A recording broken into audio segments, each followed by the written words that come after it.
Hello students, আমি তন্দ্রা আজকে তোমাদের কাছে নিয়ে এসেছি বায়োলজি এবং এনভায়রনমেন্টের দারুণ একটা সেশন নিয়ে। আজকের সেশনে কিন্তু শুধুমাত্রই এমসিকিউ ফরম্যাট ছাড়াও কিন্তু তোমাদেরকে অনেক ইনফরমেশন দেওয়ার আছে।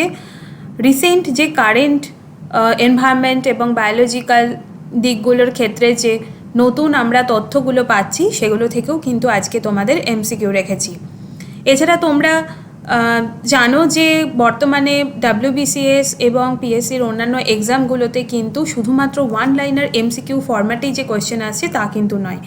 বর্তমানে কিন্তু ডাব্লিউবিসিএস প্রিলি এবং মেন্সে তো অবশ্যই ইউপিএসসি প্যাটার্ন কিন্তু ফলো করা হচ্ছে। তাই আজকে আমি ইউপিএসসির কিছু প্রিভিয়াস ইয়ারের কোয়েশ্চেনও তোমাদের সাথে রেখেছি। দেখে নাও আজকের টপিকগুলো কি কি। আজকে পড়ানো হবে previous year solved of SSC CGL MTS. 2 নম্বরে পড়ানো হবে current affairs on biology and environment. দেখো, তোমরা যদি গত বছরের মেন্সের কোয়েশ্চেন দেখো, ডাব্লিউবিসিএস মেন্সের কোয়েশ্চেন, তাহলে কিন্তু তোমরা দেখতে পাবে যে পরিবেশ এবং বায়োলজি থেকে কিন্তু যে নতুন কারেন্ট ইভেন্টগুলো হচ্ছে সেগুলো থেকে কিন্তু প্রচুর কোয়েশ্চেন হচ্ছে। তাই আজকে সেগুলোর ওপরেও কিন্তু এমসিকিউ রেখেছি। এগুলো মোটামুটি দ্য হিন্দু পত্রিকার ফলো করেই এটা করা হয়েছে। এরপর রেখেছি solved MCQ of biology in UPSC preliminary 2021। তোমরা জানো যে সামনেই ডাব্লিউবিসিএস এক্সাম জুন মাস নাগাদ হবে, তাই এবং যারা আগের বারের ডাব্লিউবিসিএস প্রিলি কোয়ালিফাই করেছো তারা তো মে মাস নাগাদ ডাব্লিউবিসিএস মেন্স দিতে চলেছো, তাদের জন্য এটা খুব ইম্পর্ট্যান্ট একটা সেশন। এবং এপ্রিলে তো সিজিএল রয়েছে, তাদের জন্য কিন্তু ভীষণ ইম্পর্ট্যান্ট একটা সেশন আজকের। চলো দেখে নিই আজকের first question. Name the gland that controls the functioning of other endocrine glands. Option A pancreas, option B pituitary gland, option C pineal gland, option D adrenal gland. কি হবে অ্যান্সার তোমরা comment বক্সে comment করে জানাও। প্রথম থেকে 1 থেকে যত দূর অবধি কিন্তু তোমাদের করানো হবে, তোমরা কিন্তু অপশানগুলো তোমরা কোয়েশ্চেনের সাথে সাথে কিন্তু তোমরা নিজেদের অপশানগুলো দেবে। কোনটা হবে এটার answer? Correct option is pituitary gland. দেখো, পিটুইটারি গ্ল্যান্ডকে বলা হচ্ছে যে name the gland that controls. এটা কিন্তু অন্যান্য গ্ল্যান্ডগুলোর যে অন্যান্য গ্ল্যান্ড এন্ডোক্রিন গ্ল্যান্ডগুলোর কিন্তু ফাংশনটাকে কন্ট্রোল করে। এটাকে বলা হয় মাস্টার অফ এন্ডোক্রিন গ্ল্যান্ড। এটাকে বলা হয় মাস্টার অফ এন্ডোক্রিন গ্ল্যান্ড। চলে আসি আমাদের নেক্সট কোয়েশ্চেনে। Which cells in our body are popularly called soldiers of the human body? Option A eosinophil, option B white blood cells, option C red blood cells, option D basophils. কি বলা হচ্ছে? Soldiers of the human body. আশা করি এটা সবাই পারবে। চটপট comment বক্সে অ্যান্সার দাও তোমরা। Correct answer is white blood cell বা শ্বেত রক্তকণিকা বলা হয় এটাকে। তোমরা জানো যে হোয়াইট ব্লাড সেল রোগ প্রতিরোধ করে, আমাদের দেহে কোনো অ্যান্টিজেন প্রবেশ করলে তার বিরুদ্ধে অ্যান্টিবডি গড়ে তোলে। চলে আসি আমাদের নেক্সট কোয়েশ্চেনে। Snake, turtle, lizard and crocodiles falls under which category of animals? এটা ভীষণ একটা ইজি কোয়েশ্চেন, আশা করি তোমরা সবাই পারবে। দেখো, অপশান আছে Pisces, option B amphibian, option C reptilian, option D Aves. And the correct answer is reptilian বা সরীসৃপ। স্নেক, টার্টেল, লিজার্ড এগুলো হচ্ছে সরীসৃপ, ক্রোকোডাইল এগুলো হচ্ছে সরীসৃপের অন্তর্গত। চলে আসি আমাদের নেক্সট কোয়েশ্চেনে। The body of all complex animals consist of only dash basic types of tissue? Option A 4000, option B 400, option C 40, option D 4। And the correct option is 4। তোমরা জানো আশা করি যে 4টে টাইপের টিস্যুগুলো কি কি। আশা করি তোমরা সবাই জানো, না জানলে দেখে নাও। এই 4টে টাইপের টিস্যুগুলো হচ্ছে, দেখো এটা হচ্ছে কানেকটিভ টিস্যু, 1 নম্বর কানেকটিভ টিস্যু, 2 নম্বর এপিথেলিয়াল টিস্যু, 3 নম্বর হচ্ছে মাসেল টিস্যু, 4 নম্বর হচ্ছে নার্ভাস টিস্যু। সঠিক অ্যান্সার হচ্ছে 4। চলে আসি আমাদের next কোয়েশ্চেনে, which is the last phase of mitosis? which is the last phase of mitosis? মাইটোসিসের লাস্ট অর্থাৎ শেষ পর্যায় কোনটি? Option A prophase, option B metaphase, option C anaphase, option D telophase. Correct option is telophase. এটাও ভীষণ একটা easy একটা question, তোমরা কিন্তু নিজেরা কমেন্ট বক্সে অ্যান্সার করতে থাকো, আমার অ্যান্সার বলার আগেই কিন্তু তোমরা চেষ্টা করবে সব অ্যান্সারগুলো দেওয়ার, এবং লাস্টে কিন্তু তোমরা তোমাদের স্কোরটা জানাতে যেন ভুলো না যে তোমরা আজকের এক্সামে কত পেলে। চলে আসি আমাদের নেক্সট কোয়েশ্চেনে। আজকে দেখো এনভায়রনমেন্ট এবং বায়োলজির ওপর কিন্তু কিছু কারেন্ট অ্যাফেয়ার্স, এটা ভীষণ একটা ইন্টারেস্টিং একটা কোয়েশ্চেন সেশন হবে, তোমরা সবাই অ্যান্সার করার চেষ্টা করো। এগুলো কিন্তু WBCS প্রিলি অ্যাজ ওয়েল অ্যাজ WBCS মেন্সের জন্য কিন্তু ভীষণ important. Which of the following city of India ranked second noisiest city in the world behind Dhaka reported by UNEP? Option A Moradabad, option B Kolkata, option C Jaipur, option D New Delhi. And the correct option is Moradabad. দেখো নয়েজিয়েস্ট cities in ইন্ডিয়ার, এখানে আমি যে লিস্টটা বানিয়েছি সেটা হচ্ছে নয়েজিয়েস্ট city in ইন্ডিয়ার, এই কটা তোমাদেরকে দিয়ে দিয়েছি, কিন্তু এই যে UNEP দ্বারা যে প্রকাশিত হয়েছে যে লিস্টটা, তাতে কিন্তু বাংলাদেশ 1 নম্বর নয়েজিয়েস্ট সিটি হিসাবে ডিক্লেয়ার করা হয়েছে, এবং তারপরে হচ্ছে ইন্ডিয়ার র্যাঙ্ক হয়েছে যে সিটিটা সেটা হচ্ছে মোরাদাবাদ, বাংলাদেশের ঢাকা হচ্ছে ফার্স্ট হয়েছে। এছাড়া তোমরা জানো যে হুয়ের গাইডলাইন্স কিন্তু রয়েছে যে অ্যাডমিসেবল নয়েজ লেভেল কতটুকু। অ্যাডমিসেবল নয়েজ লিমিট তোমরা জানো হচ্ছে 55 হচ্ছে ডেসিবেল অবধি কিন্তু অ্যাডমিসেবল নয়েজ লিমিট রয়েছে, এবং ফর কমার্শিয়াল পারপাস এটা হচ্ছে 70 dB। কমার্শিয়াল পারপাসের জন্য হচ্ছে 70 dB, কিন্তু অ্যাডমিসেবল নয়েজ লেভেল হচ্ছে 55 dB। কিন্তু তোমরা দেখো মোরাদাবাদের লেভেলটা কত, 119 ডেসিবেল, অনেকটাই বেশি। ওকে, চলে আসি আমাদের next কোয়েশ্চেনে। Which day is celebrated as World Water Day to create awareness regarding the importance of fresh water? Option A 21 March, option B 22 March, option C 22 February, option D 23 February. And the correct option is 22 March.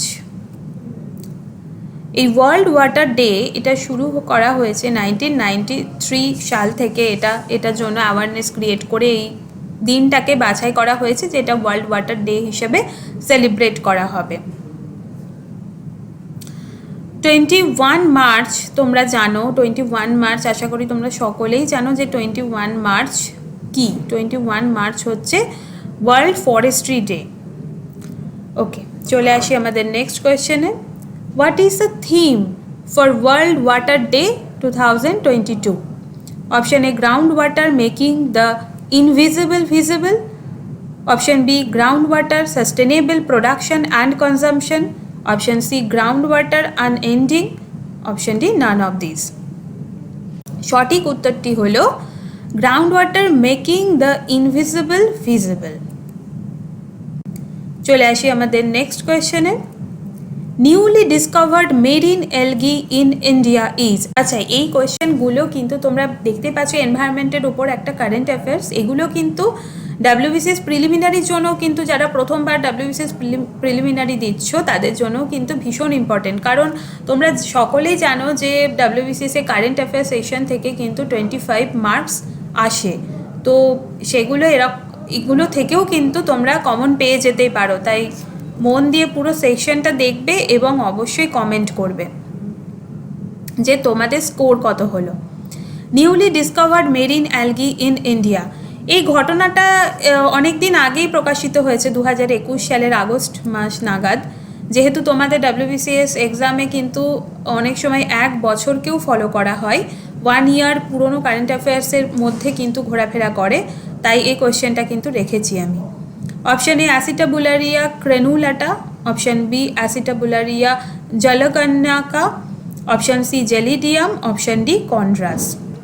দেখো এই কোয়েশ্চেনটা কিন্তু 2021 সালে একটা current অ্যাফেয়ার্সের মধ্যে পড়ছে। যেহেতু তোমরা জানো যে WBCS কিন্তু 1 বছরের কারেন্ট অ্যাফেয়ার্সকে কিন্তু ফলো করে, সুতরাং এই কোয়েশ্চেনটাও কিন্তু ভীষণ ইম্পর্ট্যান্ট। সঠিক উত্তরটি হলো অ্যাসিটাবুলারিয়া জলকন্যাকা।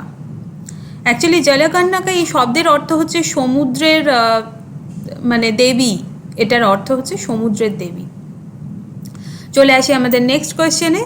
India's first waste eco park will be set up in, option A Delhi, option B Uttar Pradesh, option C Kerala, option D Kolkata. এটা ভীষণই ইম্পর্ট্যান্ট একটা question, first waste eco park, এটা ভীষণ ইম্পর্ট্যান্ট একটা কোয়েশ্চেন এবারের জন্য। সঠিক উত্তরটি হলো দিল্লি। এটা খুব ভালোভাবে মনে রাখবে, এটার অ্যান্সার হচ্ছে দিল্লি, যেখানে হচ্ছে first waste eco park set up হয়েছে। Question number 11. Microplastic pollution has been detected in recent study in blood of which of the following? এটা তো ভীষণ কারেন্ট নিউজগুলোতে প্রচুর পরিমাণে দেখানো হয়েছে, আশা করি এটা সবাই তোমরা পারবে। মাইক্রোপ্লাস্টিক দেখা গেছে ব্লাড স্ট্রিমে। ভাবতে পারছো যে প্লাস্টিক যেগুলো একটা বর্জ্য পদার্থ, যেগুলোকে আমাদের ফেলে দেওয়া উচিত, কি যেগুলো দূষণ করছে, সেগুলো ব্লাড স্ট্রিমে পাওয়া গেছে, যে microplastic.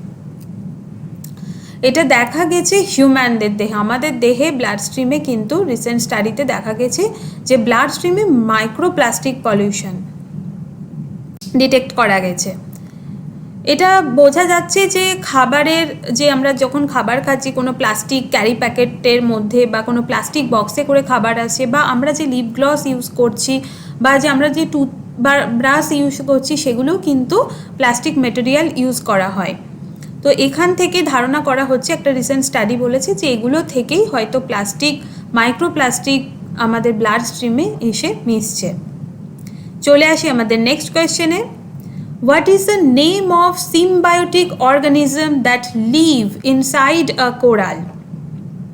Option A diatom, option B cnidocytes, option C nematocyst, option D zooxanthellae. এটা ভীষণ ইম্পর্ট্যান্ট একটা কোয়েশ্চেন। এটা কারেন্ট রিসেন্টলি ভীষণভাবে নিউজ পেপারগুলোতে বেরিয়েছে যে কোরাল লিচিং বলে, তোমরা নিউজে নিশ্চয়ই দেখেছো বা পেপারে দেখেছো যে এই যে কোরাল লিচিং ব্যাপারটা, যে হোয়াইট হয়ে যাচ্ছে এই জায়গাগুলো, এই জায়গাটা নিশ্চয়ই তোমরা দেখেছো। তো এটা কোরাল অ্যাকচুয়ালি হচ্ছে একটা সিম্বায়োটিক অর্গানিজম। সিম্বায়োটিক মানে সিম্বায়োসিস হয়ে থাকে। সিম্বায়োটিক অর্গানিজম মানে বুঝতে পারছো যে যেখানে যে সহাবস্থানে দুজনেই কিন্তু বেনিফিটেড হয়, এবং এখানে একজন খাবার দেয়, মানে কোরালকে খাবার যোগান দেয়, সেটা কে হতে পারে? অপশান সঠিক উত্তরটি হলো জুজানথেলা। অ্যাকচুয়ালি এই জুজানথেলা এটা হচ্ছে এক প্রকার অ্যালগি, এটা হচ্ছে এক প্রকার অ্যালগি। এরাই হচ্ছে কোরালকে সিম্বায়োটিক অর্গানিজমে রাখে, এবং এরা খাদ্য, তোমরা জানো অ্যালগি সবুজ হয়, গ্রিন হয়, তারা খাদ্য সংশ্লেষে সক্ষম। তো জুজানথেলা হচ্ছে সিম্বায়োটিক অর্গানিজমের একটা নাম, যারা হচ্ছে কোরালের মধ্যে বাস করে। এছাড়া আরও তোমাদেরকে কিছু ইনফরমেশন দিয়ে রাখি, যে কোরাল এটা হচ্ছে মেরিন ইনভার্টিব্রেট। কোরাল হচ্ছে মেরিন ইনভার্টিব্রেট। মেরিন কেন বলছি তোমরা বুঝতেই পারছো যে এটা সমুদ্রে থাকছে বলে এটাকে মেরিন বলা হচ্ছে, এবং ইনভার্টিব্রেট বলা হচ্ছে কারণ এদের কিন্তু স্পাইন নেই, দে হ্যাভ নো স্পাইন। এছাড়া কোরাল কিন্তু 25% বায়োডাইভার্সিটি কিন্তু দখল করে আছে, 25%। এবং কোরাল কিন্তু দু ধরনের হয়, হার্ড কোরালও হয় যেমন, তেমনি হচ্ছে সফট কোরালও হয়। কোরাল কোথায় দেখা যায় এটা যদি কোয়েশ্চেন করে, গ্রেট ব্যারিয়ার রিফ, অস্ট্রেলিয়ার কথা নিশ্চয়ই মনে পড়ে যাচ্ছে। চলো দেখে নিই আমাদের নেক্সট কোয়েশ্চেন।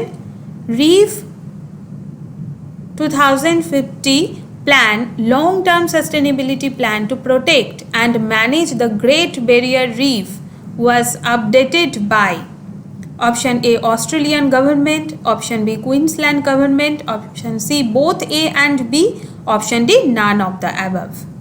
চলো এটা বলো কি হবে এটার অ্যান্সার।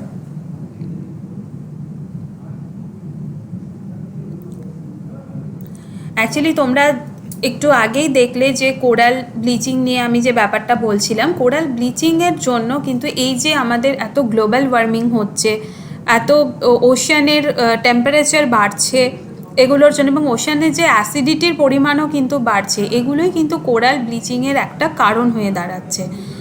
এবং 2015-এ প্রথম গভর্নমেন্ট এই অ্যান্সারগুলোর মধ্যেই আছে এই যে রিফ 2050 প্ল্যান, এটা কিন্তু প্রথম লঞ্চ করা হয়েছিল 2015 ইয়ারে। চলো বলো এটার অ্যান্সার কি হবে। এটার অ্যান্সার হচ্ছে both A and B, Australian government এবং কুইন্সল্যান্ড গভর্নমেন্ট দুজনেই মিলে কিন্তু এটাকে আপডেটেড করেছে for to protect and manage the great barrier reef. এটা খুব ইম্পর্টেন্ট একটা টার্ম মনে রাখবে, রিফ 2050 প্ল্যান। এটা লঞ্চ করা হয়েছে কবে? 2015-এ। এখানে দেখো in 2015 the Australian government launched its 2050 long-term sustainability plan for protecting and managing the Great Barrier Reef with a budget of more than $1 billion. চলে আসি আমাদের next কোয়েশ্চেনে। The active principle in cannabis is option A dopamine, option B norepinephrine, option C delta 9 tetrahydrocannabinol, option D none of this. এটাও একটা current অ্যাফেয়ার্সের মধ্যে রাখা হয়েছে, কারণ recent স্টাডিতে দেখা গেছে, এটা সোর্স হচ্ছে দ্য হিন্দু পত্রিকা থেকেই নেওয়া হয়েছে, ছবিটাও দ্য হিন্দু পত্রিকা থেকে, যে India has about 12 crore smokers. ভাবতে পারছো 12 crore স্মোকার্স রয়েছে। This needs to be cut in light of public health. Recent একটা আর্টিকেল বেরিয়েছিল যেখানে বলা হয়েছে যে স্মোকিংটা কতটা পরিমাণে ইন্ডিয়ার মতো জায়গায় এবং অন্যান্য জায়গায় কতটা আস্তে আস্তে বেড়ে চলেছে এবং তার জন্য কতটা ক্ষতি হচ্ছে, এবং সেটা নিয়ে একটা আর্টিকেল লেখা ছিল। তো তার উপরেই একটা স্ট্যাটিক একটা question, the active principal in cannabis. Cannabis তোমরা জানো যে এটার লোকাল নেম কি হয়? এর লোকাল নেম হচ্ছে মারিজুয়ানা বলা হয়, বা অন্য ভাষায় এটাকে ভাং বা এ ধরনেরও বলা হয়। কান্নাবিস এর অ্যাক্টিভ প্রিন্সিপাল হচ্ছে ডেল্টা 9 টেট্রাহাইড্রোকান্নাবিনল। এটাকে সংক্ষেপে বলা হচ্ছে টিএইচসি, টি ফর এই যে টেট্রা হাইড্রোকান্নাবিনল, তাই এটা সংক্ষেপে বলা হচ্ছে টিএইচসি। চলে আসি আমাদের next কোয়েশ্চেনে। Nicotine was first isolated from tobacco plant in 1928 by option A W.H. Pozelt, option B K.L. Rayman, option C both A and B, option D none of the above. Nicotine যেটা তামাক গাছ থেকে পাওয়া গেছে 1928 সালে, সেটা প্রথম isolate কে করেছে? চলো বলো। এটার অ্যান্সার হচ্ছে বোথ এ অ্যান্ড বি। দেখো W.H. পোজেল্ট এবং K.L. রেইম্যান দুজনেই কিন্তু নিকোটিনকে টোবাকো প্ল্যান্ট থেকে আইসোলেট করেছেন। চলে আসি আমাদের নেক্সট কোয়েশ্চেনে। Recently Godavari estuary has been witnessing a sharp fall in the arrival of which animal? এটা একদম কারেন্ট একটা নিউজ, ভীষণই কারেন্ট একটা news. Recently Godavari estuary has been witnessing a sharp fall in the arrival of which animal? Option A crab, option B pulasa fish, option C estuarine crocodile, option D olive ridley. সঠিক উত্তরটি হলো olive Ridley. ছবিটা তোমাদেরকে একটু দেখিয়ে দিই। এই ছবিটা দেখতে পাচ্ছ অন্ধ্রপ্রদেশের গোদাবরী এস্চুয়ারির একটা ছবি এখানে দেওয়া হয়েছে। এটা সোর্স দ্য হিন্দু পত্রিকা থেকে নেওয়া হয়েছে। এখানে গোদাবরী এস্চুয়ারিতে দেখা গেছে যে এই অলিভ রিডলের পরিমাণ কিন্তু মারাত্মকভাবে কমে গেছে। কেন কমে গেছে এখানে বলা হচ্ছে যে হাই স্পিড ফিশিং বোটের জন্যই নাকি এদের নাম্বারটা কমে গেছে। অলিভ রিডলি এদের IUCN স্ট্যাটাস তোমাদেরকে অবশ্যই জেনে রাখতে হবে। IUCN স্ট্যাটাসে এরা হচ্ছে ভালনারেবল। IUCN স্ট্যাটাসে এদের পজিশন হচ্ছে ভালনারেবল। চলে আসি আমাদের নেক্সট। আচ্ছা, আরও কিছু তোমাদেরকে ইনফরমেশন দিয়ে রাখি, সেটা হচ্ছে এটাও রিসেন্ট একটা নিউজে বেরিয়েছে, কারেন্ট একটা নিউজ, খুব ভালো করে এটা তোমরা পড়বে। এটা শুধুমাত্র কারেন্ট অ্যাফেয়ার্সের সাথে সাথে কিন্তু এনভায়রনমেন্ট থেকেও যখন কোয়েশ্চেন আসবে তখন কিন্তু এগুলো দিয়ে দিতে পারে। ওড়িশার Gahirmatha marine sanctuary is known as the world's largest rookery of sea turtle. Rookery বলা হচ্ছে যেখানে এই যে ওড়িশার গহিরমাথা মেরিন স্যাংচুয়ারিতে এই টার্টেলগুলো আসে, স্ত্রী কচ্ছপগুলো আসে, একত্রিত হয় এবং ডিম পাড়ার জন্য একত্রিত হয়। এই জায়গাটাকেই বলা হচ্ছে রুরকি এবং সেটা হচ্ছে ওড়িশার গহিরমাথা মেরিন স্যাংচুয়ারি কিন্তু হচ্ছে বিশ্বের মধ্যে সবচেয়ে বড় রুরকি। ইউনিক মাস নেস্টিং, এই যে এদের যে প্রচুর সংখ্যায় একসাথে এসে একত্রিত হয়ে এই যে ডিম পারছে, এই মানে জিনিসটাকে বলা হয় আরিবাদা। এই টার্মটা কিন্তু ভীষণ ইম্পর্টেন্ট, এই টার্মটা আরিবাদা বলা হয় এটাকে। এটারও সোর্স দা হিন্দু পত্রিকা থেকে নেওয়া হয়েছে। দেখো, এগুলো কিন্তু অনেক সময় তোমাদের পেপার পড়ারও টাইম হয় না, কারণ এক্সামের জন্য তো অনেক কটা সাবজেক্ট একসাথে পড়তে হয়। তো দ্য হিন্দু পেপার থেকে যত রকম বায়োলজি এবং কারেন্ট এনভায়রনমেন্টের ওপর যে কারেন্ট অ্যাফেয়ার ইভেন্টসগুলো হচ্ছে সেগুলো নিয়ে কিন্তু আমি তোমাদের কাছে ডিটেলসে বলবো এবং MCQ ফরম্যাটেও করাবো। চলে আসি আমাদের নেক্সট কোয়েশ্চেন। আচ্ছা, এবার status of turtle in India. দেখো, 5টা স্পিসিস ইন্ডিয়ান টার্টেলের যেটা দেখা গেছে তার সাথে সাথে আমি কিন্তু স্ট্যাটাসটাও দিয়ে রেখেছি। অলিভ রিডলি হচ্ছে ভালনারেবল, গ্রিন টার্টেলের ক্ষেত্রে হচ্ছে এন্ডেঞ্জার্ড, লগার হেডের হচ্ছে ভালনারেবল, হকসবিল হচ্ছে ক্রিটিক্যালি এন্ডেঞ্জার্ড, লেদার ব্যাক হচ্ছে ভালনারেবল। এর মধ্যে অলিভ রিডলের নামটা বেশি ভালো করে পড়বে এবং গ্রিন টার্টেলটাও হচ্ছে বেশি ভালো করে পড়বে। চলে আসি আমাদের নেক্সট কোয়েশ্চেনে। এরপর তোমাদের একটু হার্ড কোয়েশ্চেন রেখেছি, ভয় পেয়ে চলে যেও না, কারণ মনে হতে পারে UPSC প্রিলিমিনারি কোয়েশ্চেন মানে হয়তো মনে হতে পারে যে খুব হয়তো কঠিন কোয়েশ্চেন, কিন্তু না, একদম নয়। তোমরা যদি বেসিক একটু বোঝো খুব ইজি লাগবে কোয়েশ্চেনগুলো। Consider the following statements. দেখো, ফার্স্টে দুটো স্টেটমেন্ট দেওয়া আছে, সেই দুটো স্টেটমেন্টগুলো আমরা দেখে নিই। Option A, adenoviruses have single stranded DNA genome whereas retroviruses have double stranded DNA genomes.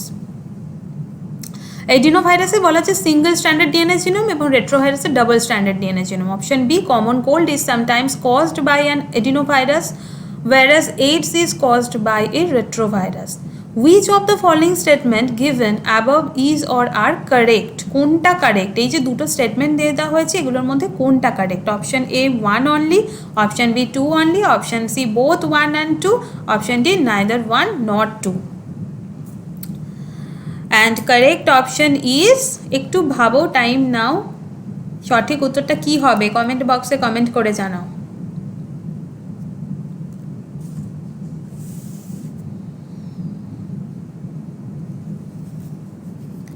সঠিক উত্তরটি হলো option number 2, common cold is sometimes caused by an adenovirus whereas AIDS is caused by a retrovirus. কেন হলো?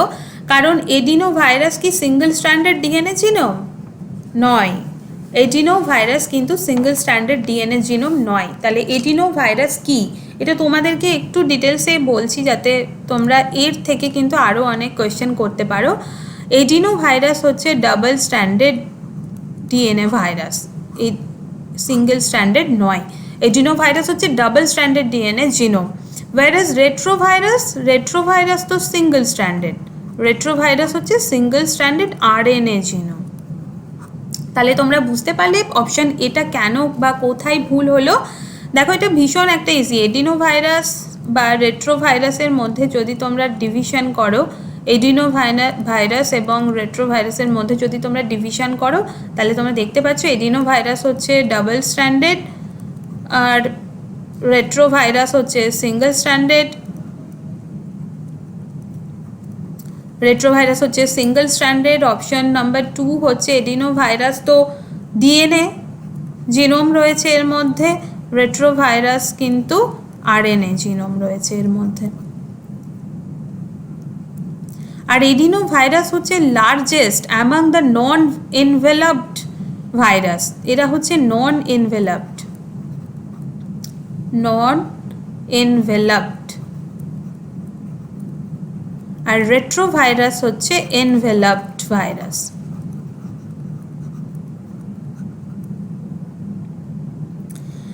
নন এনভেলপডের মধ্যে adenovirus হচ্ছে সবচেয়ে largest.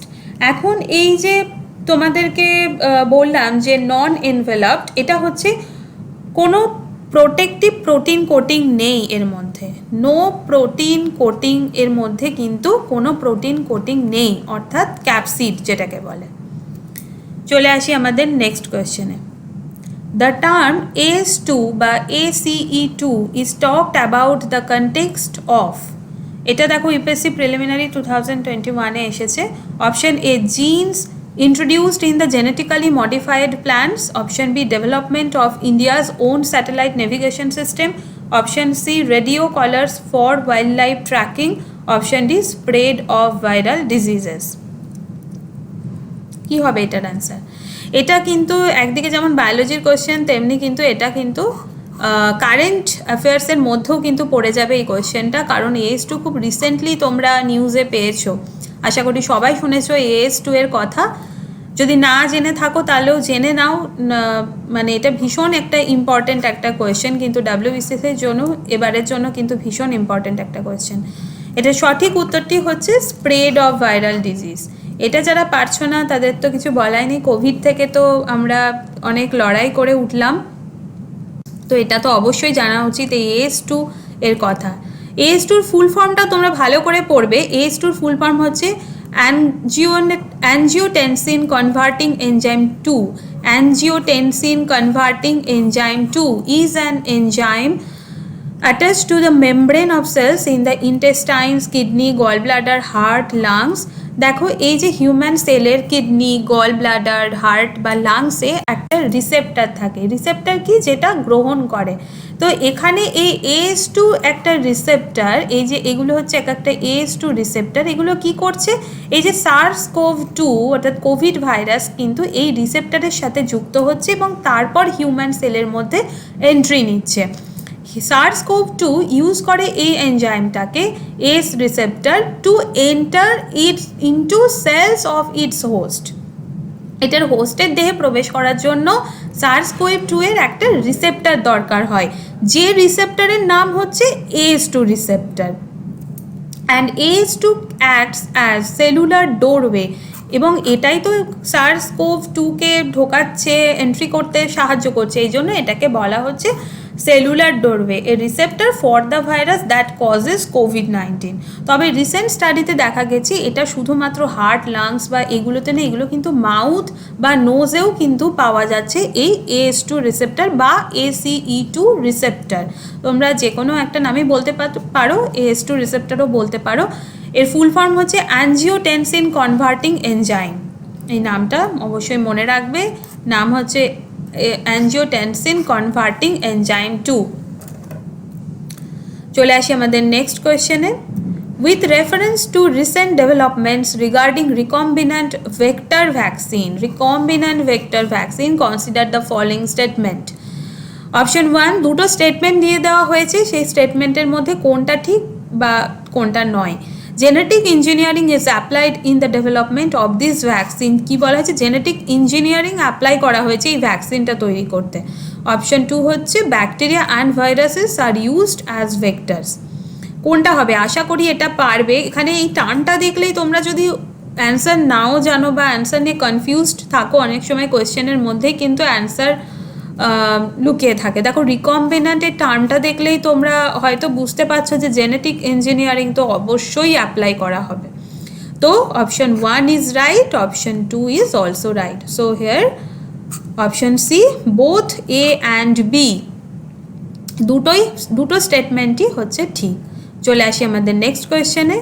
Consider the following: bacteria, fungi, virus. Which of the above can be cultured in an artificial or synthetic medium? Artificial or synthetic মিডিয়ামকে কোনগুলোকে culture করা হয়? অপশানে 1 and 2 মানে বলা হচ্ছে ব্যাকটেরিয়া এবং fungi, option B fungi and virus, option C bacteria and virus, option D 1, 2, 3।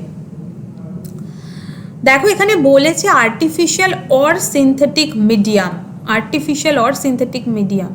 তোমরা জানো যে ভাইরাসকে লিভিং এবং নন লিভিংয়ের মধ্যে কিন্তু একটা মধ্যবর্তী পর্যায় হিসেবে ধরা হয়, না ভাইরাস লিভিং না ভাইরাস নন লিভিংয়ের মধ্যে ধরা হচ্ছে। এবং ভাইরাস যদি যখন ভাইরাসকে কালচার করা হবে, ভাইরাসের জন্য কিন্তু প্রজননের জন্য কিন্তু একটা হোস্ট সেল চাই, লিভিং হোস্ট সেল দরকার হয়। তাই ভাইরাসকে কিন্তু কোনোভাবেই আর্টিফিশিয়াল বা সিনথেটিক মিডিয়ামে কিন্তু কালচার করা সম্ভবই নয়, কারণ ভাইরাসের জন্য কী চাই? একটা লিভিং হোস্ট সেল দরকার হয়, লিভিং হোস্ট সেল দরকার হয় ভাইরাসের জন্য। সো ভাইরাস কিন্তু কালচার করা হবে না, কিন্তু ব্যাকটেরিয়াকেও কালচার করা হয়, ফাঙ্গিকেও কালচার করা হয়। এই কোশ্চেনটা ভালো করে বুঝো। এই কোশ্চেনটার সিমিলার কোশ্চেন কিন্তু আমি নেক্সট একটা রেখেছি, আশা করি নেক্সট কোয়েশ্চেনটা সবাই পারবে। Which of the following cannot be grown on an artificial culture medium? কোনটিকে আর্টিফিশিয়াল কালচার মিডিয়ামে গ্রো করা হয় না? অপশান এ এস্টেরিচিয়া কোলাই বা E coli, option B TMV বা tobacco mosaic virus, option C Aspergillus, option D yeast. এখানে তো আমি দিয়েই রেখেছি, ই কোলাই হচ্ছে একটা ব্যাকটেরিয়া, অ্যাসপারজিলাস হচ্ছে একটা ফাঙ্গাস, আর টিএমভি হচ্ছে ভাইরাস। তাহলে এটা থেকে তোমরা বুঝতেই পারছো যে অপশানটা হবে টিএমভি, অপশান হবে টিএমভি, কারণ টিএমভি হচ্ছে একটা ভাইরাস। আজকের মতো এ পর্যন্তই। এরপরেও আবার তোমাদেরকে অনেক কারেন্ট অ্যাফেয়ার্সের, বায়োলজি এবং এনভায়রনমেন্টের কারেন্ট অ্যাফেয়ার্সের উপর কোয়েশ্চেন করবো, তার সাথে সাথে প্রিলি এবং মেন্সের জন্য যে ইম্পর্টেন্ট এমসিকিউগুলো তোমাদেরকে সলভ করাবো। Thank you. আর যারা WBCS ফর্ম ফিল আপ এখনও করোনি, তোমরা জানো যে টেকনিক্যাল প্রবলেমের অনেকেই হয়তো করতে পারোনি, কিন্তু 5th এপ্রিল অবধি কিন্তু ডেট এক্সটেন্ড করা হয়েছে। তাই যারা ফর্ম ফিল আপ এখনও করোনি তারা অবশ্যই ফর্ম ফিল আপ করো এবং পড়তে থাকো। রাইস তো তোমাদের সাথে রয়েছে, অভিজ্ঞ শিক্ষক শিক্ষিকারা তোমাদেরকে ইউটিউবে তোমরা ফ্রি ক্লাস করতে পারছো, এবং যারা কোর্সে ভর্তি হতে চাও তারা নিচের দেওয়া ফোন নাম্বারে অবশ্যই কন্ট্যাক্ট করবে। Thank you.